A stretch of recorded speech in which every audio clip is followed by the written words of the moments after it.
Perkataan solat dia berasal daripada perkataan solar yang sebenarnya bermaksud membakar sehingga hangus.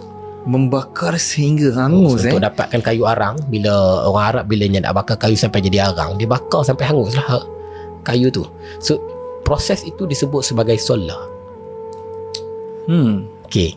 So bila saya saya kata, so bila saya baca dekat situ, so memang saya tanya kawan-kawan saya yang mengaji dekat situ, saya tanya ustaz-ustaz yang saya kenal.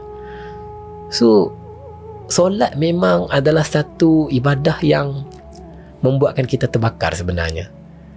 Dia membakar keinginan kita, kehendak kita. Solat tu membuatkan kita kena patuh. Dia membakar kita nak buat macam-macam, kita kena berhenti solat. Dia membakar segala-galanya. Dia membuatkan kita sakit. So that ibadah dah bagi satu meaning yang kalau kau nak rasa dekat dengan Tuhan, kau kena lalu sakit tu. Kau kena lalu fasa terbakar sehingga hangus tu. Sebab tu baru saya fikir, sebab tu dalam solat dia berdiri dulu, maksudnya hadap.